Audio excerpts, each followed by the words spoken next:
গ্রামীণ ব্যাংক বলেন, ব্র্যাক ব্যাংক বলেন, যত কিছু বলেন, যা কিছু বলেন, সবগুলোতে সুদ আছে।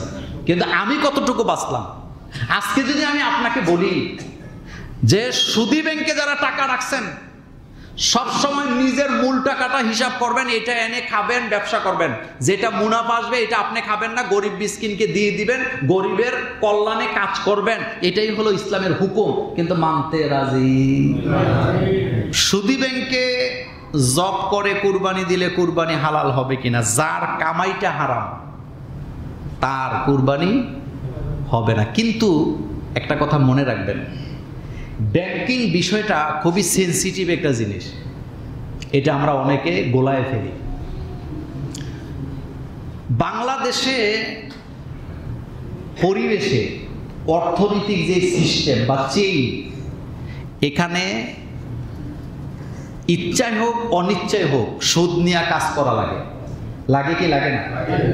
এই জন্য আমি আপনাদেরকে যে পরামর্শটা দেই সেটা হলো, আপনাকে সুদ থেকে বাঁচার জন্য চেষ্টা করবেন।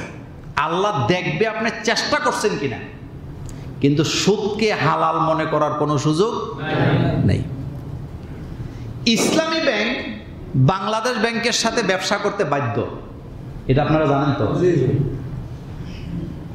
15% টাকা, সম্ভবত 15%, এই টাকাটা তারা বাংলাদেশ ব্যাংকে বিনিয়োগ করতে হয়, এটা বাধ্য। এই 15%-এর মধ্যে টোটাল কি আছে? সুদ আছে। তাইলে বাকি থাকলো কত পার্সেন্ট? ওইটা তারা চেষ্টা করে সুদের সাথে যেন কি না হয়, যুক্ত না হয়। সেজন্যে সুদী ব্যাংকে একটা লোক চাকরি করে, কিন্তু তার ডিউটির মধ্যে হালালও আছে হারামও আছে, তার টোটাল টাকাটা আপনি হারাম বলার কোনো সুযোগ নেই।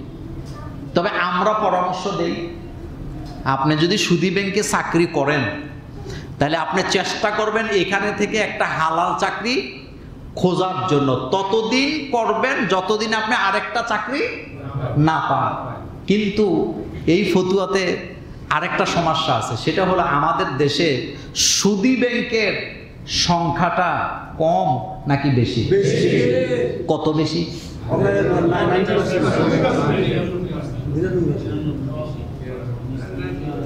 সেজন্য আগে রাষ্ট্রে ইসলাম দরকার। বলেন, আগে কোথায় ইসলাম দরকার?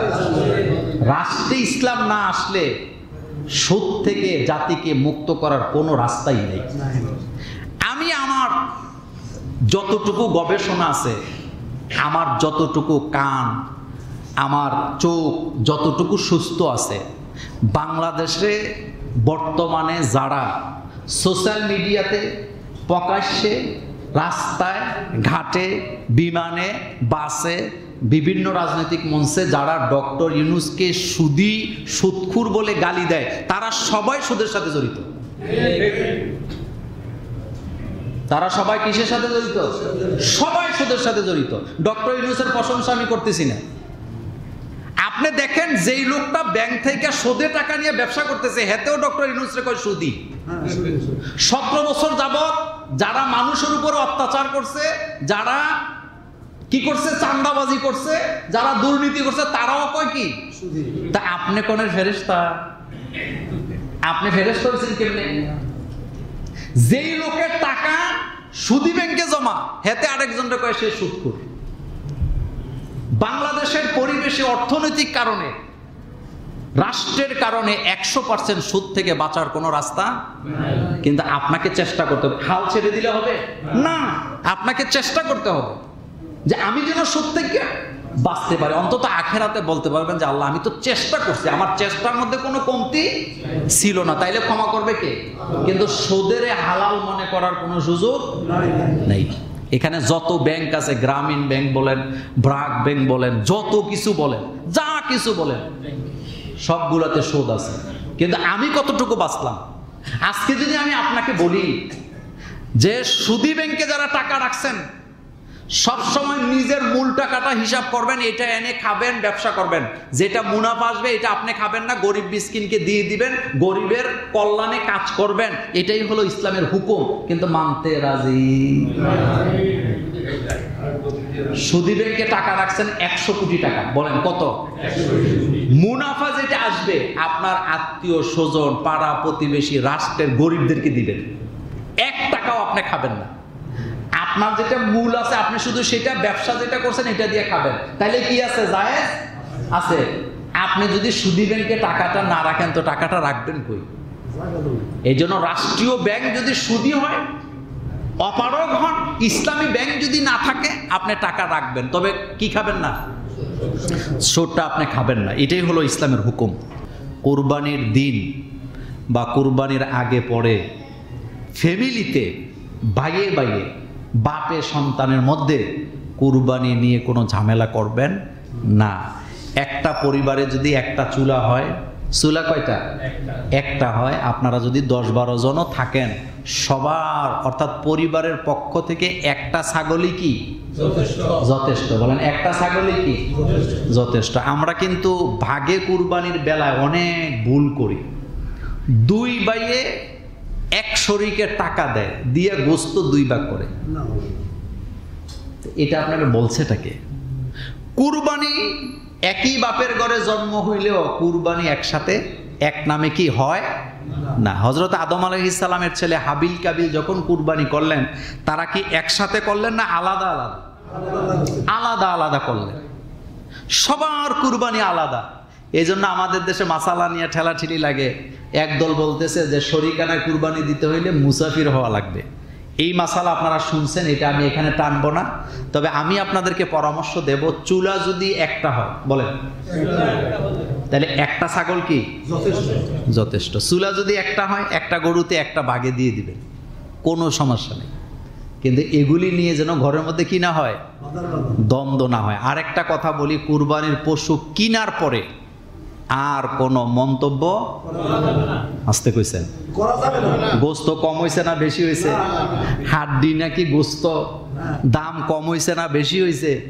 এই নিয়ে কোনো মলমালন্য চাই না। কিছু কিছু ফ্যামিলি আছে প্রতি বছর কুরবানি এলে এই জিনিস নিয়ে ঝগড়া হয়। বউ কয় তুমি কার সাথে যাবে কুরবানি দাও, তারা কিনতে জানে না। স্বামী কয় কি কিনা কিনলো বুঝলাম না, এত দাম নি, এই বছর তো গরু অনেক সস্তা গেছে, আমাদেরটা এত দাম হইলো কেমনে? এই ধরনের মন্তব্য আমরা কি করি? শোনেন, মন্তব্য করে নিজের আমলকে কি করবেন না। একটা হাদিসই আসছে, মান সাকাতা নাজা, অথবা মান সাকাতা সালিমা। যে ব্যক্তি চুপ থাকে সে কি থাকে? নিরাপদ থাকে। সে কি থাকে? নিরাপদ থাকে, সে মুক্তি পায়। কথা যত কম মুক্তি তত সহজ। বলেন, কথা যত কম মুক্তি তত সহজ। মেল দরবারে বসলে যারা বেশি কথা কয় হেতে জিতে না হারে? হ্যাঁ, সবাই যাইতে ধরতে বেশি কথা কইতে তে বেয়াদব। কিন্তু যে চুপচাপ থাকে, মেল যারা বুঝে তারা কিন্তু মেলে বেশি কথা কয় না, চুপ করে থাকে, শুনে শুনে শুনে শুনে 1 পয়েন্টে জিতে যায়। পাক্কা খেলোয়াড় যারা, তারা কখনো হাউমাউ করে না। খেলোয়াড় বলতে আমি আপনাকে এটাই বুঝাইলাম। আপনি কুরবানি দিবেন কাকে খুশি করার জন্য? যেটা কিনে ফেলছেন, যার সাথে শরিকানায় কুরবানি দিচ্ছেন, কিনে ফেলছে, আর কোনো কি নাই, আপনি বলবেন আলহামদুলিল্লাহ। মনে করেন আমরা শেষ করি, মনে করেন আমরা 3 জন মিলে একটা কুরবানি দিচ্ছি। তা আপনারা বললেন যে হুজুর আমনে গরুটা কিনবেন। তা আমি একটা ফার্মে গেলাম বা বাজারে গেলাম, গিয়ে আমি কষ্ট করলাম, গরু কিনা কি এত সহজ? কিনে আমি বাড়িতে নিয়ে আসছি, আমার ঘাম ঝরছে, আমার জামা কাপড় নষ্ট হয়েছে, আমার সময় ব্যয় হয়েছে, আমি পেরেশানিতেও ছিলাম। আসার পরে আপনারা যদি বলেন দূর এটা নি গরু, আমার হৃদয়টা তখন আসে না গেছে? আপনার প্রতি আমার আর ভালোবাসা আসেনি? আপনি 1 সেকেন্ডে কি করলেন? কিন্তু আমি আসার পরে যদি বলতেন আহ আপনি অনেক কষ্ট করছেন, মাশাআল্লাহ অনেক সুন্দর হয়েছে, তাহলে আমার হৃদয়টা কি হইল? আচ্ছা বলেন তো, রাসূল সাল্লাল্লাহু আলাইহি ওয়াসাল্লামের হাদিস মোতাবেক কাবার দাম বেশি না মোমেনের দাম বেশি? মোমেনের দাম বেশি। 100% মোমেনের দাম বেশি। আপনি একজন মোমেনের হৃদয়কে ভেঙে দিচ্ছেন। তাহলে আপনি শরিকানা কুরবানি দেওয়ার দরকার কি? কঠোর হোক, কথাটা শুনতে তিতা হোক, আপনার যদি মন মগজে এই ধরনের কিছু লালন করেন, আর একজনের কাজ যদি আপনার পছন্দ না হয়, আপনি শরিকানা কুরবানি দেওয়ার কোনো দরকার নাই, আপনি একা একা দেন। আপনি আপনি যদি আরেকজনের কাছে সন্তুষ্টি প্রকাশ করতে না জানেন, সন্তুষ্ট প্রকাশ করতে না পারেন, আপনি শরিকানায় কুরবানি দেওয়ার দরকার নেই, আপনি একা একা দেন। আর যদি করেন, কুরবানি কি আল্লাহ দরবারে কবুল হবে না। কারণ আল্লাহর কাছে রক্ত যায় না, মাংস যায় না, যায় কি তাকওয়া। বলেন যায় কি? এজন্য শরিকানায় যারা কুরবানি দিবেন তাদের কথা, তাদের ব্যাপারে আমার কঠোর কথা।